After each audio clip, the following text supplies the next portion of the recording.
Order! Order! You are an incorrigible delinquent at times. Behave yourself, man! Good evening from Westminster on yet another day of high drama as the Prime Minister's brother suddenly announced he was quitting politics, the latest casualty of this Brexit crisis. Joe Johnson, who voted Remain in the EU referendum, has resigned as a government minister and will also step down as an MP. He says he's been torn between family loyalty and national interest. After a bruising Commons defeat yesterday, Boris Johnson is in Wakefield this evening, where he again pledged to leave the EU on the 31st of October and said he would rather be dead in a ditch than ask for another extension. MPs will be asked to vote again on Monday on whether or not there should be a general election. Labour says it wants to rule out a no-deal Brexit first. Our political editor, Laura Koonsberg, is in Wakefield tonight. Laura. You should be in Brussels negotiating. We have been negotiating. You are not. You are in Morley, in Leeds. He attracts trouble. Moments after he arrived on this Yorkshire High Street, the Prime Minister taken to task. Well, you're playing games. What I think people want us to do is to leave the European Union on October 31st. We all know that. Well, that's fantastic. That's what we're going to do. Boris Johnson divides. He knows this. He's speaking for the last... Searching for support in the crowd that fast emerged. Do you think we should get out on October the 31st? But just weeks into his time in office, he's been defeated in Parliament, thrown out some of his MPs. Even his brother quit as a minister in government to spend less time with his family. And it's been an honour to be MP for Orpington and a minister under 3 governments. But it's time to move on, and I've got to get to work. Not much more work as an MP now. Joe Johnson was on a completely different side in the Brexit argument, but had resolved to work for his brother in government. Not anymore. Citing concerns over the Prime Minister's approach, he wrote on Twitter, "In recent weeks, I've been torn between family loyalty and the national interest. It's an unresolvable tension. Time for others to take on my roles as MP and Minister. Over and out." Your brother has quit this afternoon, saying you're not acting in the national interest. Would you say to that? You must be concerned. I want to thank Joe very much for everything that he's done. He's been a fantastic minister for science and for universities. And I think that we certainly haven't seen eye to eye for a long time about the UK and the European Union, but on a huge domestic agenda, I think he's done a fantastic job. Of course, I'm very sad to see the loss of Joe and indeed of people who have lost the whip in the last few days. But that was your decision. I mean, you might be acting ruthlessly, but for some people it's reckless. Well, I think what people want to see us is us getting on and delivering Brexit, and that's what we're going to do. And it's very, very important to get it done. You're stuck, aren't you? Because Parliament won't allow you to leave without a deal. They won't right now allow you to get the election that you so desire. You're stuck. Well, I have to say, I do think it is absolutely unbelievable that the leader of the opposition is currently refusing to have an election. I don't think ever in democratic history has a leader of the opposition refused to have an election. How will you make it happen? I think what he should do, because you're stuck. What he should do is allow the people to decide. I think people want to come out on October the 31st. That's what they voted for. And I think it's quite incredible that they're now being told that they can't have a say. But here is, how will you bring this country together when what you're doing is throwing people out of your party and trying to force people into an election many people don't want? The only way to do it is to get Brexit done on October the 31st and take the country forward. Nice to meet you. Get Brexit done, mate. He stirred up most of the people he met here today in support of Brexit, it seemed. But could he take everyone with him? Forget about that. It's easy to see why the Tories are tempted. In this part of the world, they can smell opportunity if the election comes. Some of these areas here where we've got a Conservative presence now, they were strong Leave areas. Wakefield's Labour right now, but the leader of the Tories on the council reckons the PM's ruthless approach might work. Do you think being so ruthless, though, might put some voters off? It's going the other way, though. Actually, people want to see that. I don't know if you call it ruthless, but I think they want to see a decisive Prime Minister. It's in Yorkshire. They like that direct approach. Well, I want an election. I just don't want an election on his terms. Labour activists don't want their leader to go for a ballot too early. It's not that I I want the Tory government to stay in, or I don't want an election, or I'm worried about an election. It just feels like it's been pushed through on somebody else's agenda. I want to see him fail on the 31st of October. I want to see that the promises were all false, there was no detail to the negotiations, and he comes away empty-handed. There's got to be an election. It's just a question of time. Please leave my town. I will very soon. Labour MPs right now are keeping him dangling. We're up for a general election. I want to get rid of this government as soon as possible because I'm really worried about what they're doing to the future of our economy and the future of our country. But it is about timing, and our prime objectives, and we put it in our last manifesto, is we want to prevent a no-deal Brexit because of the damage it could do to the country and the economy. On Monday, the Prime Minister will try again to get Parliament to back an election. But the plain fact is, he does not have it in his power to get to the ballot box alone. Well, let's talk to Laura in Wakefield now. And Boris Johnson's brother has resigned. He's quit politics. How much of an impact do you think that will have on him? Well, I think it's personal, but of course it's also deeply, deeply political. And if you like, it's a really intense symbol of the massive challenge that Boris Johnson has got all around him now. He's dead set on an election. He's made that clear time and time again. But Parliament is right now standing in his way and standing pretty firm, although that could change very quickly. But there's also really deep unease in the Conservative Party. There's no question about that. One cabinet minister told me yesterday, we are snookered, stuck. And there's deep anxiety about the kind of approach that Downing Street has been taken in recent days. Whether or not their decisiveness, which seemed to go down well with many Conservatives, was pleasing at the start of his time in office, has now turned into something that is damaging the party potentially very seriously. In the last couple of minutes, Nick Hurd, who's been a government minister for many years, has announced that he too will stand down at the next general election. And while Boris Johnson's ardent supporters, and we heard from some of them here in Yorkshire today, they're desperate for him to get on and deliver Brexit, the cost of doing that is already provoking serious turmoil inside his party and also a lot of anxiety amongst many sections of the public. He might think that a general election is the way out of this, but that's absolutely not a general election he could predict to have a successful result for him. Our political editor Laura Kunsberg in Wakefield, thank you. Well, there have been plenty of other developments today, both here in Westminster and elsewhere. The MP, Luciana Berger, has announced that she's joining the Liberal Democrats. The MP for Liverpool Wavertree, seen here today on the left, quit the Labour Party earlier this year and has been sitting as part of the Independent Group for Change. She said her decision to switch allegiance again was to provide a positive alternative to the two main parties. Boris Johnson warned Cabinet on the 28th of August that there was a high chance that he would fail to get a new deal with the European Union over Brexit. The comments are contained in documents disclosed in a court case against the suspension of Parliament. The legal hearing into the suspension got underway in London today after a similar legal challenge in Scotland failed yesterday.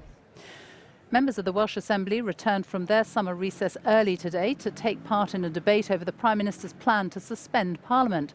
First Minister Mark Drakeford said the Prime Minister had forfeited the respect on which our democracy relies, but the Conservative leader in Wales, Paul Davies, called the decision to recall the Assembly a political stunt. Well, Monday is the next big vote in the House of Commons. If, as expected, the law to block a no-deal Brexit has been passed, MPs will vote again on whether to hold an early general election. Will the Prime Minister be able to get the support he needs of 2/3 of MPs to go to the polls? Here's our Deputy Political Editor, John Pienaar, on what's likely to happen next. So where do the rival camps agree? Trust me, this won't take long. All sides want an election to try to break the deadlock, and that's where the agreement ends. The argument now is about timing, and in there, the parties and the factions within parties are trying to thrash out exactly when this election might take place. Down in the Lords, peers are grinding through legislation to ban no deal, maybe force Boris Johnson to go to Brussels and accept another Brexit extension, something he's sworn he'll never do. It could pass into law by Monday, so On Monday in the Commons, the government will try to get approval for an October the 15th election. If they try the same thing as last night, it would need 434 MPs. That's 2/3 of them to say yes. And since last night, it's been clear the government doesn't have the numbers. But Boris Johnson's pledged October the 31st will be the day we leave. So he's goading his opponents. Let the people choose a Prime Minister to decide. Brexit or no Brexit, deal or no deal. And the Commons could say no. Have an election, but only after we extend Brexit. They could defeat the government again. How else to get an election? Well, frankly, it gets messy. Boris Johnson's in office but not in control. His opponents say he's a liar, could get an election and then move the date till after Britain leaves on October the 31st. Other options, they're limited and messy. He could try to pass a law to suspend Parliament's mandatory 5-year term. Only then, Labour, the SNP, the Lib Dems, the whole alliance might try to take control and set a date he doesn't like. Any way Boris Johnson can win? Well, it sounds surreal, but some say the government might try to pass a vote of no confidence in itself. If that leads to paralysis, it could lead to an election to sort it out. Unless it doesn't. Another election could end in deadlock again. You're looking for a clear solution? Sorry, there isn't one. John Pienaar there. Well, with so much uncertainty, so many unknowns here in Westminster, what do voters around the UK think of the prospect of another general election? Our special correspondent Lucy Manning has been to the marginal seat of Crewe in Cheshire to hear the thoughts of people there. Crewe and Nantwich, a Leave seat, a marginal seat. If Boris Johnson is aiming his Brexit and election strategy anywhere, it's at the voters here. As the Prime Minister hopes to rebuild his majority, they're making ice cream vans to export across the world. Tommy Francis voted Leave and has always backed Labour. I'll vote Conservative this time, and it'll probably be the first time in all my family's history, because at this moment in time, Boris Johnson's the only person that I can see wants to push through leaving Europe. Crewe and Nantwich is one of the Conservatives' top target seats, and with Tory fears support is melting away in Scotland and in Remain areas, the Prime Minister needs Labour Leave areas, especially in the Midlands and North, to back his Brexit strategy. Michael Flood voted for the first time ever at the referendum to leave. It'd be pointless having an election if you wouldn't take my first vote seriously. I voted out and I think we should go out. So will you be supporting the Prime Minister? I'll vote him all the way if we leave the EU. Even Labour Remain voter Emma now just wants Britain to leave. What do you think of the fact that MPs have blocked the Prime Minister's wish to have an election? Well, I think it's a bit strange because I would suspect that the Labour MPs would want to vote for that so that they could get the Labour Prime Minister in place. At the end of October is when we need to be out, we should be out, just let Boris get on with it. Table tennis is the Prime Minister's favourite, but MPs have batted away his election plans for now. David Hands is a Labour and Remain supporter. I don't think there's anything wrong with having another election. It might clear the air a bit and give people a chance to reorganise. I wouldn't particularly vote for Boris Johnson's side because I think their side have landed us with the problem. But the alternatives are equally problematic. Barbara Shaw is a Tory Remainer. I think it's just a complete and utter mess. I'm ashamed of our government, really ashamed. I would swap to Labour if it wasn't Corbyn. If and when an election comes, it's clear some party loyalties will shift to Brexit ones, and that's why the Prime Minister's determination to leave the EU, whatever happens, appears so crucial to winning here. Lucy Manning, BBC News. The Prime Minister's week from hell worsened still further today when even his own brother abandoned him. Joe Johnson quit as a minister and said he will step down as an MP with a thinly veiled criticism of his brother's Brexit policy. He said he was torn between family loyalty and the national interest and an unresolvable tension. Tonight, Boris Johnson admitted his brother didn't agree with his views on Brexit and said it's an issue that divides many families. Here's our political correspondent, Paul Brandt. Joe Johnson must be the first minister to resign to spend less time with his family. Blood might be thicker than water, but nothing's more tribal than Brexit. having applauded his brother becoming Prime Minister, today he announced he's no longer behind him. When you're planning to resign? I haven't got any further comment to say, other than it's been an honour to be MP for Orpington and a minister under 3 governments. But it's time to move on, and I've got to get to work. Wrecking the party, Mr. Johnson. Sorry, I beg your pardon. The Prime Minister was given barely any notice that his brother was getting on his bike.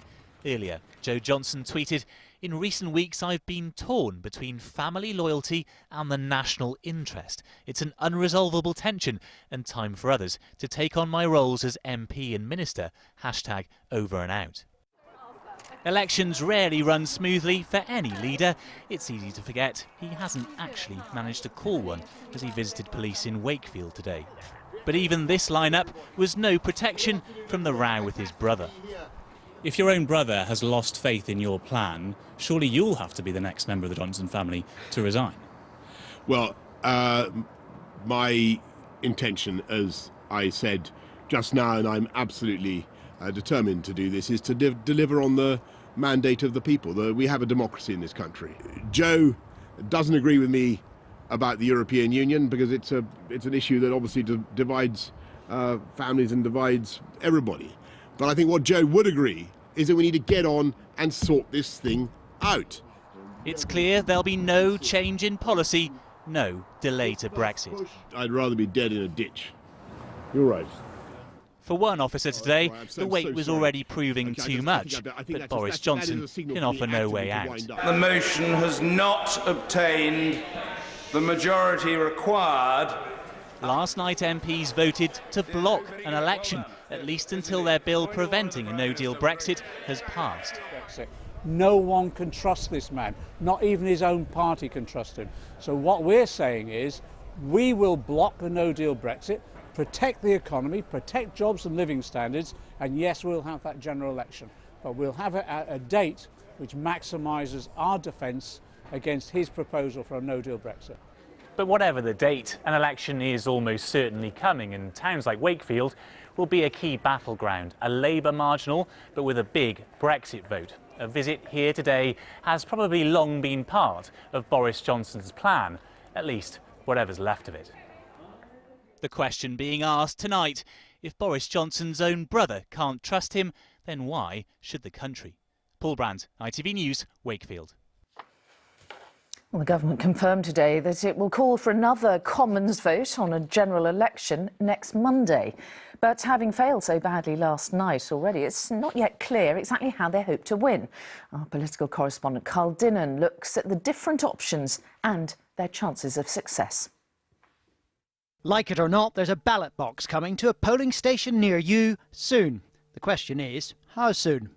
Boris Johnson wants the election on October the 15th, so that if he wins, he's got a mandate to negotiate at the EU Council 2 days later and exit the EU, come what may, on the 31st. Parliament knocked back his first attempt to get an election last night. Today, on his feet in the Commons, the Leader of the House said they'd try again next week. The business for the week commencing the 9th of September will include a motion relating to an early parliamentary general election. An early election can be triggered if 2/3 of MPs vote for it. That's 434 of them. The Tories had, at the last count, 289, so even with the DUP's 10, they are 135 MPs short.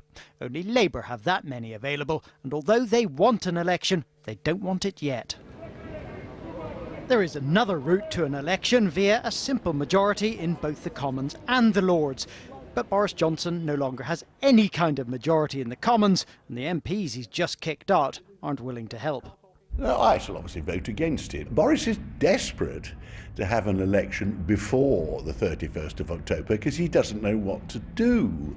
His pretense that he's about to get some marvellous deal is plainly ridiculous because he's no idea what to suggest. The Prime Minister could look to the Lib Dems, who are gaining MPs almost as fast as he's losing them. Former Labour MP Luciana Berger joining up today. But they don't trust him not to push through no deal once Parliament is dissolved for an election. I don't trust him to have an election and then, not use his powers as Prime Minister to change the date after the House of Commons has voted for it and make it after the 31st of October so that we crash out. Time is running out for the Prime Minister to get an early election. Parliament can't sit later than next Thursday because Mr Johnson himself had already decided it should finish this session early. Carl Dinnan, ITV News, Westminster.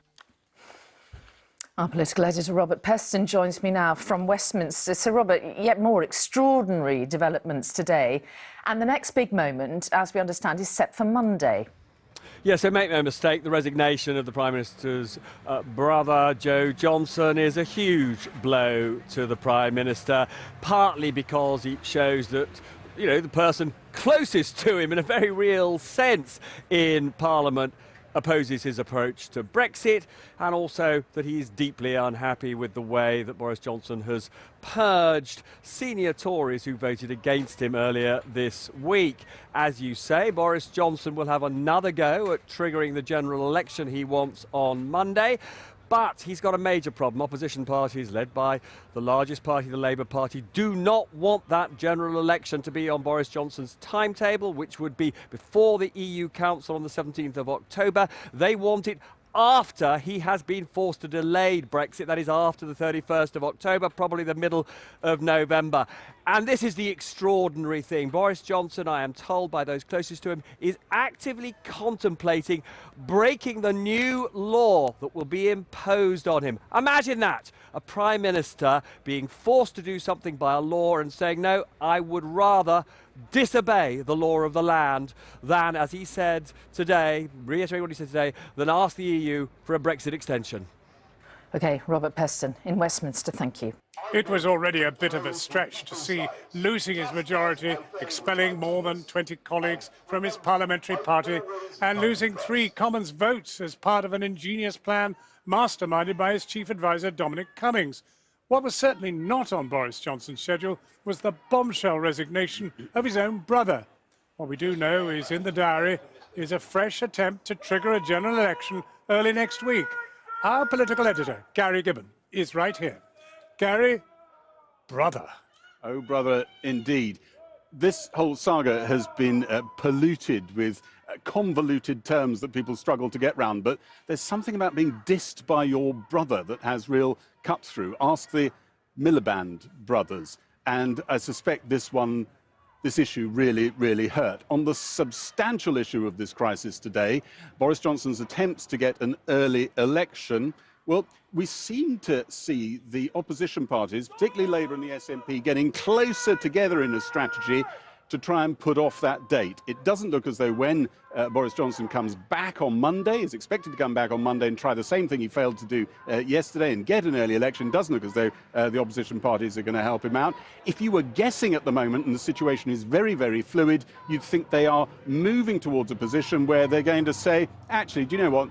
There will be no early election until you can't even call one until October the 21st, because that would be when the bill that's still going through the House of Lords at the moment, which tries to tie Boris Johnson's hands, if there isn't a deal, you have to negotiate, you have to ask for a delay, sign off on a delay to Brexit. It looks as though they're going to say until that is absolutely nailed down, we're not saying yes to an election. That seems to be where that is going. The other interesting thing today is that we've been hearing a lot about the election strategy that lies behind all of this, the thing that Boris Johnson wants to press the button on. And it sounds though what he wants to do in order to pull votes out of Labour's heartlands, traditional heartlands in the north, some of them in the West Midlands, in Wales and other places, what he wants to do is pivot from the Brexit issue, pocket the gains he's made there with people who support Brexit, but pivot over to talking about other issues and emphasising it's me or Jeremy Corbyn, his personal qualities as a leader. And you have to say, if that is the focus of an election campaign, whenever we get there, today wasn't a great day.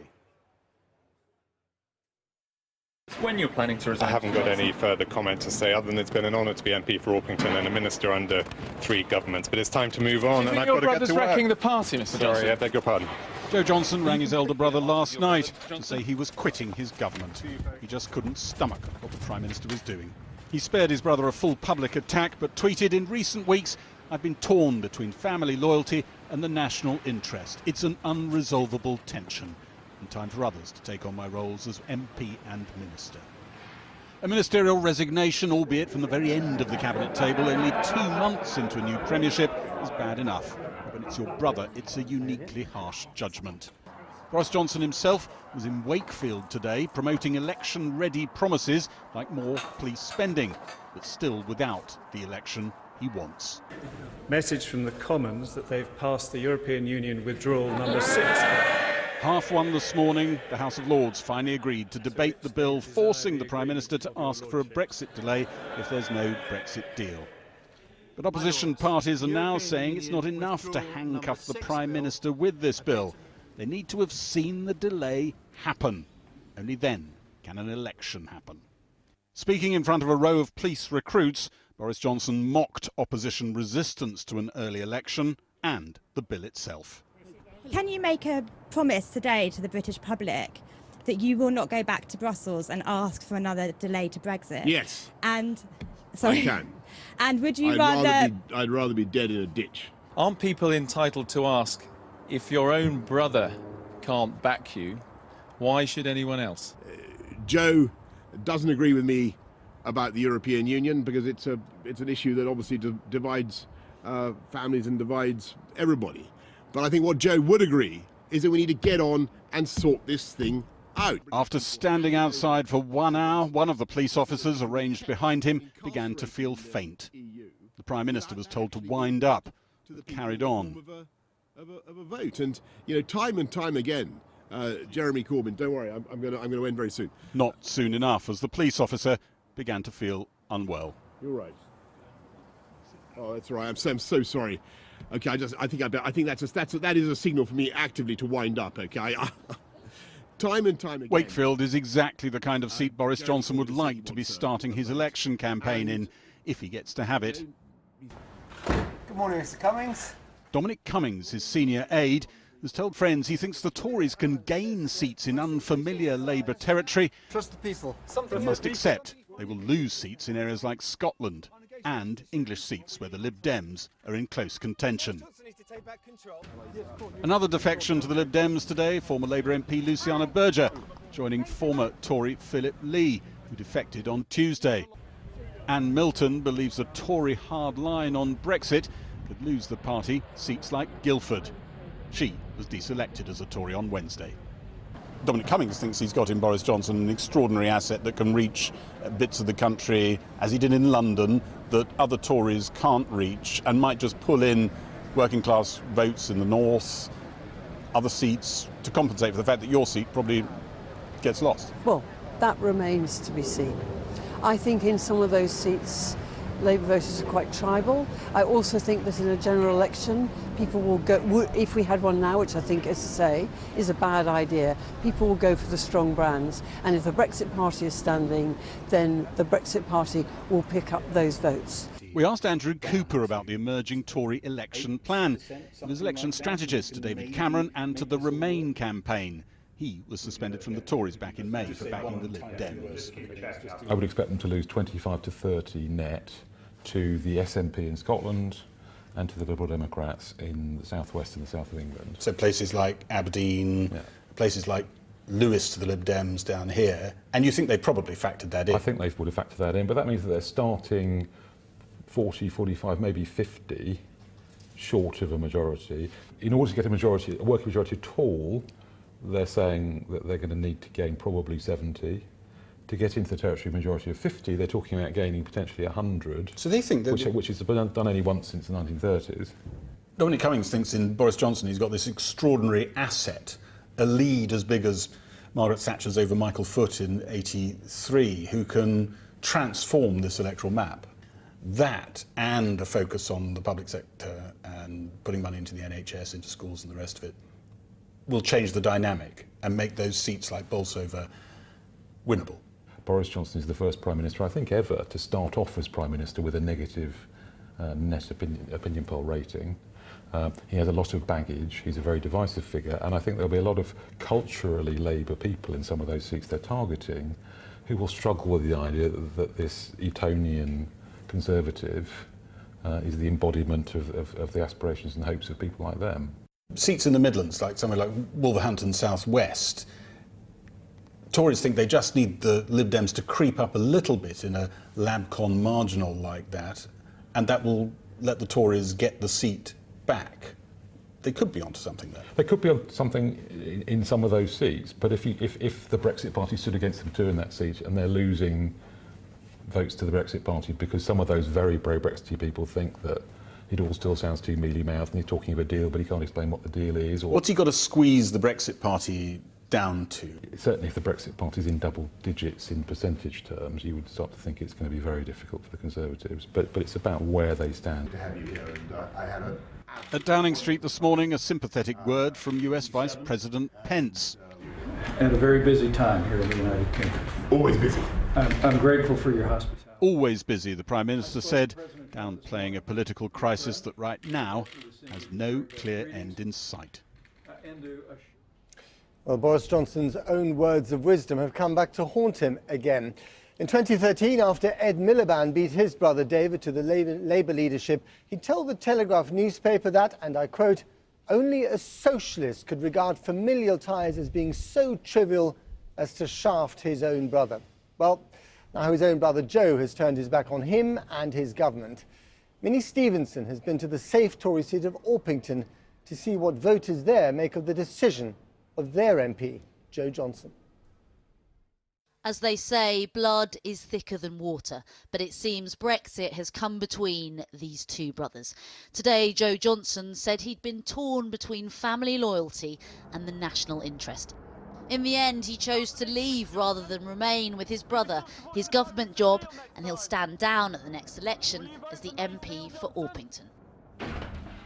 Where, like Boris and Joe Johnson, Wayne and Gary also mix family with business, running this local funeral parlour. Raised as brothers, they too haven't always seen eye to eye politically. Gary voted to remain, Wayne to leave. We're chalk and cheese, very different. I'm a Remainer, he's a Leaver. And I think, I'm more better the devil, you know. Wayne's like, no, let's just get out, and, we're different, we're very different, but at the same time, we try very much to run a very tight ship here. Is it the brotherly thing to do you think? To walk away?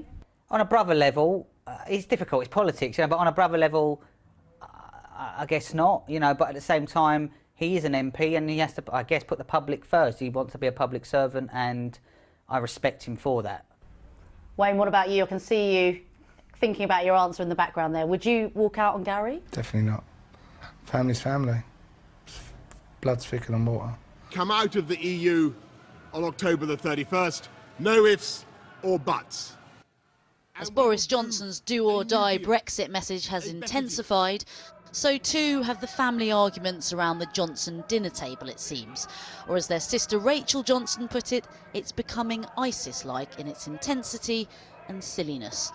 But can British politics rise up from the ashes, or is it all doom and gloom, I asked the Undertakers, who met the Prime Minister recently to discuss funeral aftercare. In general, I've lost faith in Parliament. It's one of the biggest, most embarrassing things I've witnessed on telly for a long time. And I think as a country we're great and we should be united, and I think it's our Parliament are holding us back. Meanwhile, there was no sign of Joe Johnson in his constituency office today, having spent nearly a decade as the MP in Orpington. The word from the Conservative Party there. In a way, he's flip-flopped a bit because he resigned from Theresa May's government. He then told us, yes, he was supporting his brother, and now he's changed his mind over that. So how has the news of Boris Johnson's brother standing down in this Conservative safe seat gone down? Gutted, really gutted. Oh, really? Yeah, he's a top man, he really is. Do you know him personally? No, but I was going to join the Conservative Club a few weeks back, didn't get round to it, and now this has happened, I think twice about it. Feels like it's a joke. Honestly, it's a joke. I could run the country better and do away with the lot. Really? Yes. You're frustrated with British politics, are you? Frustrated? God. Tell me, I want to know your thoughts. They're all stabbing each other in the back, and it's the local people of England who are suffering. Frustration on the streets of Orpington, it seems, while Wayne and Gary's mantra, our family caring for your family. But in the end, the business of Brexit was politically to be the final nail in the coffin for the Johnson brothers. Well, earlier I spoke to Ken Clarke, still theoretically the father of the House and one of the 21 rebel Tory MPs who've been kicked out of their party. I began by asking him if he had any sympathy for the Johnson brothers. Well, I'd about to say it's very sad. For me, it's just a straightforward question of political principle. At my stage in my career, I think I have very strong views on what the national interest is. I think Joe probably shares my views, political views, but for him, a terrible, terrible problem, struggling with this conflict, because it's a close family, the Johnson family. The male ones, I know all of them very well, and they've never agreed on politics on Europe, but they are a closely knit family. So Joe's, I think, had a terrible decision to make, and if we're not careful, we've just lost another outstandingly good minister and very good member of Parliament. For Boris Johnson's brother to leave like this, how important is that? Well, I think most normal Conservatives, people who've been invited a long time, like me, are finding the whole thing somewhat surreal and extraordinary. And I'm not surprised to discover Joe Johnson doesn't agree with his brother and the way he's handling things, because I think the majority of Conservative MPs don't agree. If there'd been a free vote in the last couple of days, most Conservative MPs in the House of Commons would have voted with the 21 who've been expelled. It must have been very hard for Joe Johnson to resign. He's the brother, after all, of the Prime Minister. But he has exactly the same principles, as far as we know, as Amber Rudd or Nicky Morgan, for instance. Shouldn't they now be resigning as well? Well, I think the ones who are still in government, there's quite a lot of members of the Cabinet who agree with the ones who've been thrown out. And I think they are an influence that's restraining what's going on, or trying to. And some of them still appear to believe that Boris might somehow get a deal. That I cannot for the life of me think how they think that's going to happen when he has no proposals to make at all and hasn't even set up a proper negotiating team. There's a reason why the Tory party has been in power, a dominant presence in British politics for so long. And one of them, perhaps, is that it's able to kind of move with the times and, stick to its principles but move with the times. Couldn't you argue that this is just another one of those, albeit quite dramatic moments, that the Tory party is merely adapting to the socio-economic changes of Britain? In that case, you get me worrying about where democratic politics is going. In my more gloomy moments, I think this is the equivalent to Trump winning in America and sweeping aside all the mainstream politicians there, to Salvini, who nearly rose to power in Italy and still could, and so on. It's an alternative for Deutschland. That moment? I mean, surely we are there as well, aren't we? Well, except we're having a slightly crazier version even than Trump in America, I think. We are meant to have the most stable, long-term parliamentary democracy in the world. We have the mother of parliaments. People admire our political institutions, or at least they did until about 6 months ago. And we just have to see if not only the political establishment, but the public start demanding some serious government, stop treating it as a game, realise in the modern world difficult decisions have to be taken. If we are insisting on leaving the European Union, do so in an orderly fashion. Did Dominic Cummings come between the Johnson brothers? Is he now running number 10? I've never met Dominic Cummings. I have never exchanged a word with him. Not particularly, I don't think, but I just follow. I mean, the very wide, almost universally held theory in the Palace of Westminster by ministers and backbenchers that this chap Cummings is really running the government. He might turn out to be a very nice chap for all I know, but everybody seems to think that he's firstly never belonged to the Conservative Party, and secondly he has this amazingly belligerent approach and doesn't quite understand Parliament and the rule of law and all these things. But he might still win. If there is indeed an election, whenever, Boris Johnson might well win that election, and then suddenly Boris Johnson's tactics and Dominic Cummings' inspiration would be seen to have won the day. Well, anything's in this election. Anything's possible. I mean, you haven't asked me, fortunately, to forecast too much because no one can forecast what's going to happen next week. Day by day, bizarre events are happening. I have no idea who would win an election. Very probable, I think, it will produce another hung parliament. Are you still available as caretaker Prime Minister, by the way? That is a really entertaining footnote which broke out about a week ago. As I keep saying, people should concentrate on the serious issues of the day. You're not waiting by the phone? No, I'm not waiting by the phone. No, it does make me smile because I remember, times gone by. There were times when, slightly more seriously, I was occasionally floated as the next Prime Minister, but two. But now I'm an elder statesman, and we wish to see this country properly governed in a way that looks after the interests of my children and grandchildren. Ken Clarke, thank you very much. Pleasure. Well, I'm joined now by the journalist Hugo Dixon, who is an old school friend of Boris Johnson, and he's known Joe Johnson also for many years.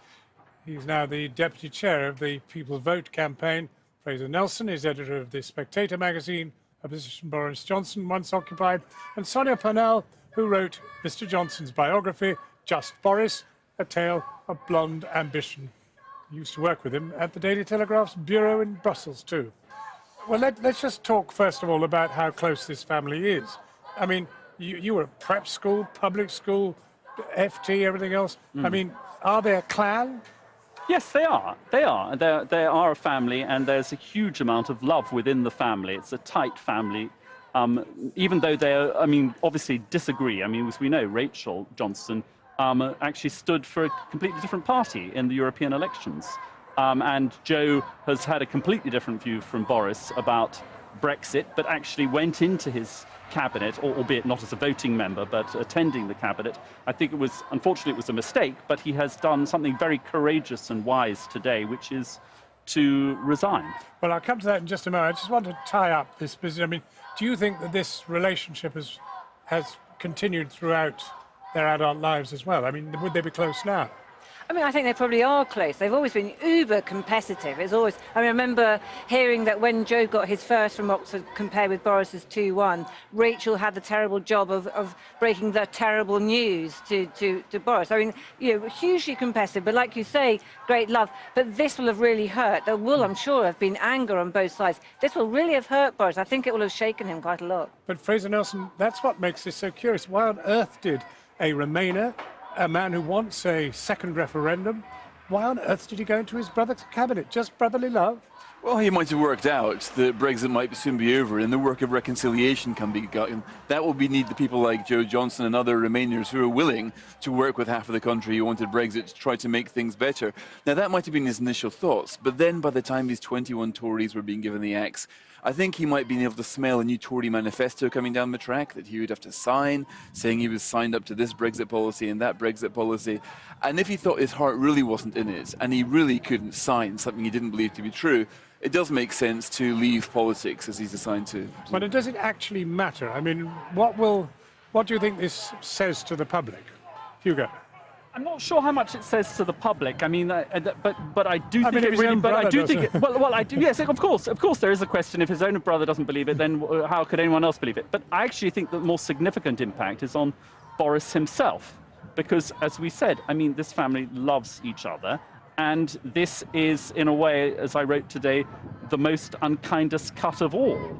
And coming from someone who is so close. Now, I think that Joe was very brave to do what he did, but it will have been a real blow to Boris, particularly as we also know, and I hate to say this, but he was never a true believer in Brexit to start off with. And so he doesn't have the sort of courage of his convictions on this very deep subject that is tearing the nation apart, and his own brother says, well, I'm sorry, but I can't back you either. And we saw it today in front of that police academy. It was, unfortunately, a rather rambling speech. You don't feel that Boris is actually in control of things anymore. Sonia Purnell, I saw you nodding your head very fervently there.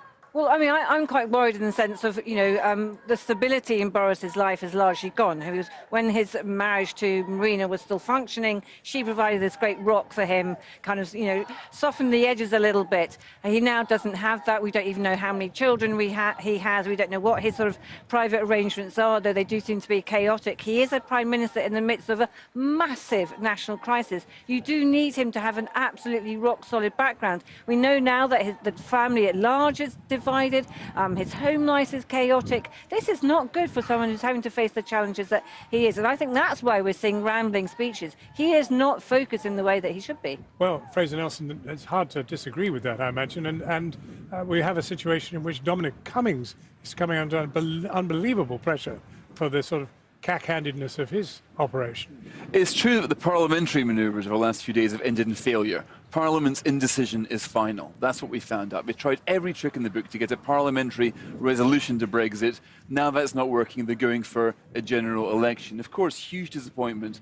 because nobody really wanted this election. But given that Parliament won't either back a deal and it won't back no deal, there's no other way around it. So yes, a lot of people are being thrown on the campaign trail far earlier than they expected, without the preparation they would have expected.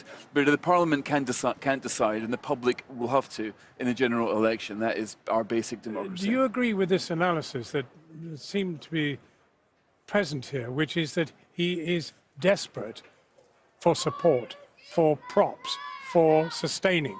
He has made very poor speeches so far, another one this afternoon in Wakefield. I mean, where's his performance going to come from? I'm not sure that Jeremy Corbyn's been making fairly poor speeches for quite a while. And I mean, the thing is that politicians make bad speeches without us having to psychoanalyze them or working out what their personal life is like. I mean, they can make bad ones, they can make good ones. It doesn't matter if they've got a strong family or if their life is falling apart. Boris should be making good speeches. Of course he should. He's capable of making brilliant ones. And every time he gives one which falls flat, we think, my God, what happened to Boris the great orator? So he's judged against a pretty high standard, a standard he's going to have to get better at meeting. But let's face it, he's been doing other things in these last couple of weeks than sitting in his office writing speeches. Hugo? Well, I'm not convinced that he's going to get the election the way that Fraser says. I think he's quite likely to have to wait until he asks for an extension. He said today that he would die in a ditch rather than ask for an extension. But if he's got a lot of dying to do. I mean, do or die, dying in the ditch. Where next? Well, I know, and this is the problem, is that if he doesn't really have conviction behind this Brexit policy, every day that goes by where he is left to stew in his own juice, which is the phrase that the Labour Party is using, I think will make him more and more uncomfortable. And it's quite possible we'll see other resignations. It's quite possible we know that there are at least 100 Tory MPs who are unhappy with those expulsions from the Conservative Party, the Purge. And so I think he's, and we also think that he wasn't very happy with them either. And so, I mean, he's in a terrible situation. And I wrote today that he really only has three choices if Labour actually doesn't give him that election. He has one choice, is to break the law, which I think would be terrible. The other is to do what the law tells him to do, which would mean dying in a ditch. And the third would be to resign and fall on his sword. Fraser Nelson, is it that bad? Can he recover? I mean, he doesn't look like a man who's in recovery at the moment. Well, if you look at the opinion polls, you'll find, 35% of the country back the Conservatives, 12% back the Brexit Party, almost half of this country backing either the Tories or the Brexit Party. Put it this way, the Tories have been in worse positions than this, and recovery, when you've got so much public support, is not unthinkable. Well, you studied him, Sonia. I mean, can he recover? Does he have that sort of personal resilience, or is he dependent on other people to push him up? Well, I mean, that's a really good question. I mean, he is a political Houdini. He has recovered from many previous catastrophes. However, what he doesn't have now, he always had before to buoy him up, was public adulation. You can hear people here shouting at Boris as a liar. He's never had that before. He won't like that. That will make him feel uncomfortable. It's going to be a lot harder this time, maybe not even possible. Sonia Purnell, Fraser Nelson, Hugo Dixon, thank you all three very much. That's it for the moment from me here. Let's go over to Matt Fry in Downing Street. Matt. Thanks, John. Well, as we've heard, Boris Johnson was at an event today in Yorkshire where, if he had got the required two-thirds majority of MPs last night to trigger a general election, he would have been launching his campaign. Our political correspondent, Paul McNamara, is there for us now. Paul. Yes, I think it's fair to say in many ways this wasn't quite how the trip turned out, how the Prime Minister would have wanted. Firstly, it's not day one of an election campaign. Secondly, as Gary said in his report earlier on, one of the police officers almost fainted behind the Prime Minister after being left waiting out in the sunshine for a very long time for a delayed Prime Minister. And then there was the welcome he received when he arrived at this very spot just a few hours ago.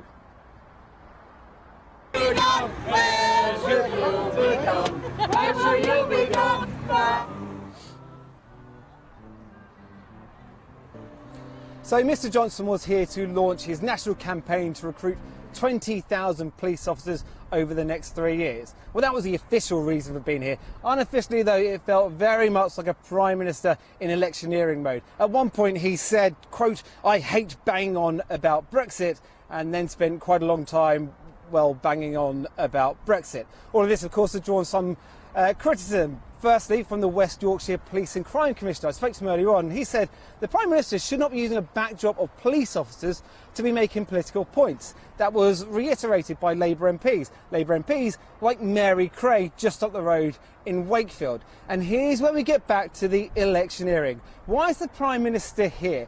Labour have held Mary Cray's seat since 1932, but her majority is only 2,000, and 66% of people voted for Brexit around here. So if Mr Johnson does get his election, an election forced on Brexit, it's seats like this that he will have his eyes on. Just how likely are voters to vote for him? Well, the views are mixed. What is it about him that appeals to me? He's a different politician. I think the politicians have let us down terribly. I don't think he can do it. I don't at all. I think he's lying. He says that he has a plan, but he hasn't said what it is. That's what I want him to do, get it out. Should have been out 3.5 years ago. Should have been buggering about like we are now. I don't trust him. I think everything's, like I say, there's like a facade about him. He puts out this front, this face, this stupid, silly attitude thing, his shirt hanging out, walking down the street talking to himself and silly hair. Donald Trump. Yeah, it basically is Britain's Donald Trump. Well, here in London, the High Court has been hearing from lawyers who are challenging the 5-week suspension of Parliament. The case was brought by businesswoman Gina Miller, who successfully challenged the government over the triggering of Article 50. And she was backed today by former Tory Prime Minister John Major. Fatima Manji was in court. Fatima, what happened? Well, Matt, 3 High Court judges presided over this case, brought about by, as you say, Gina Miller, and backed by Sir John Major. That in itself is astonishing. When was the last time we saw a former Conservative Prime Minister take a current Conservative Prime Minister to court? Others involved in this case are Shami Chakrabarti, the Shadow Attorney General, and the Welsh and Scottish government. Now, we heard extraordinary arguments, including legal principles from the 17th century. But very simply, Gina Miller's legal team argue that Boris Johnson proroguing Parliament is an abuse of power. They cite media interviews saying that Boris Johnson has implied that Parliament is a nuisance and a threat to his Brexit plan, and that's the motivation for proroguing Parliament. They also referred to a handwritten note by Boris Johnson, which we can show you for the first time today. I think we've got that up now, in which you can see Boris Johnson says, right here in his handwriting, the September session of Parliament is a rigmarole introduced to show the public that MPs were earning their crust. So I don't see anything shocking about this prorogation. Now, the government's lawyers argue that all of this is not a matter for the courts, it's not a legal principle, it's a political principle. Now, we had a similar case in Scotland yesterday, in Edinburgh, and it didn't succeed. So what's going to happen here, do you think? That's right. So the Court of Session in Edinburgh heard a case brought about by the SNP MP Joanna Cherry and others. That was unsuccessful, though they're appealing. As part of that case, we've seen the release of government documents, which include cabinet meetings and a memo to the Prime Minister. Crucially, they show us that they were discussing suspension back in August, and the timing on that is very important. As for this case, brought about by Gina Miller in the High Court in London, we should hear a judgment at 10 a.m. tomorrow. Very difficult to say which way it's going to go. It's a very fine point of principle, parliamentary sovereignty. Who's the safeguard of that? Is it the courts or is it political? One more complication. We think that whichever side loses tomorrow is likely to take this case to the Supreme Court. So we're going to see all kinds of constitutional arguments bashed out again just around the corner from here. Watch this space. Fatima, thanks very much. We're going to bounce it back to John on College Green. John. So Boris Johnson wants an election. Why don't his political opponents want one? Here to discuss that are Jane Dodds, leader of the Welsh Liberal Democrats and elected only last month as the MP for Brecon and Radnorshire, and Drew Hendry from the Scottish National Party. Let's ask you first, in your very new position, not as leader of the Liberal Democrats in Wales, but as an MP, what are the terms under which you Liberal Democrats would accept an election? The terms would be really clear, and that is that no-deal Brexit is taken off the table. We want to make sure that that happens before we go into any general election period.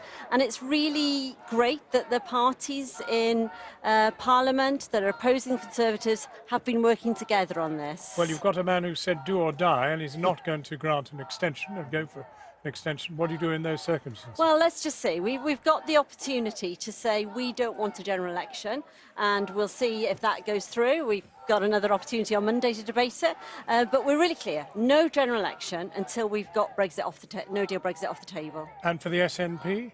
Well, we can't allow Boris Johnson to game the system here.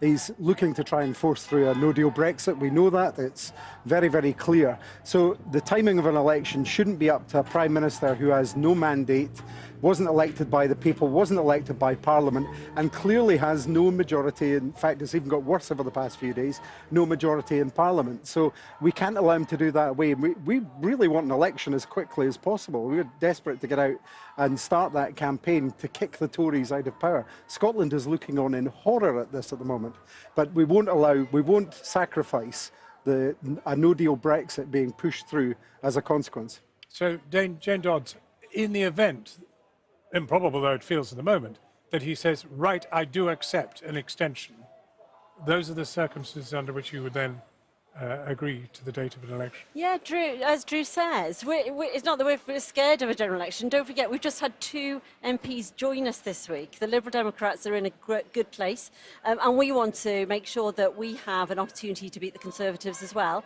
But we're putting that above everything else to make sure we stop a no-deal Brexit. Now, you wouldn't normally probably be chatting privately to the Labour Party in any kind of a joyful way, but have you agreed things behind the scenes? I mean, is there a degree of unity, or are you just saying, here's the Liberal Democrat position, or here's the SNP position?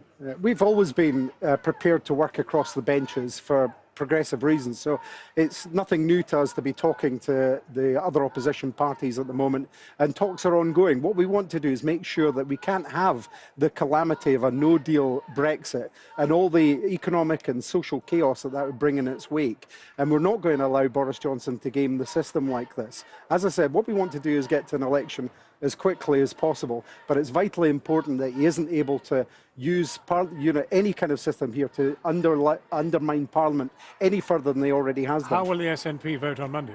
Well, we'll be voting to make sure that on the 31st of October we don't go out with a no-deal Brexit. Look, we're exploring different ways to say how can we get... So you'd have to vote against an election? If that is necessary, then yes, that would be the case. And do you sense Labour will come with you? Well, I'm not party to those talks that might be going on just now. We're talking as a group with the other groups in the House of Commons. As I said, whatever happens, on Monday, whether there's a possibility to do something with a guarantee, with some kind of ability to guarantee there is no chance, absolutely no chance of leaving on a no-deal Brexit, then we can look at that. But at the moment, it doesn't look like that's likely. Well, no, I mean, it's a bizarre situation that you're propping up a government you oppose and who wants to leave Europe. And you are absolutely opposed to them in every dimension. Well, the Liberal Democrats are really, really clear. We've always been the Remain party. We've always been the party that says we need a people's vote. And we are the party now working very clearly with the other parties saying, take no-deal Brexit off the table, and then we'll look at a general election. So the short-term support for a government you hate is something you just have to bear? Well, it is something that we're putting politics above everything, and we're saying this is going to be desperately catastrophic for the lives of people, farmers, people working in agriculture. It's going to make poorer people poor, and we're not prepared to put up with that. But you can feel the frustration in the country. People are just fed up to the teeth I mean, they're now, of course, rolling about wondering what on earth's going on, but they're fed up to the back teeth with this whole thing. Why not just let them get on and... Well, whether you voted Leave or Remain, I don't think anybody can be happy with the way this Boris Johnson government has gone forward, or indeed with Theresa May's lost years in terms of dealing with this issue. There have been plenty of opportunities to engage across the Parliament, and that has never been done by this Tory government under the previous Prime Minister or under this one. So I'm not surprised that people are unhappy, but this has been a construct of the Tory government over the past few years. Are you convinced tonight that you will get this through and that you will get the election at the date that you want? Well, Boris Johnson has no majority in Parliament. They've either thrown overboard the moderate Tories or they've kicked them out, or they've left, I should say, over the past few days. It's made his situation even less tenable. So he's a Prime Minister without any backup in Parliament and no government but in name only. So, I believe that, yes, there will be a majority to see this through to the 31st of October and make sure that we don't go out in a no-deal Brexit. Drew Hendry, Jane Dodds, thank you both very warmly. Thank you.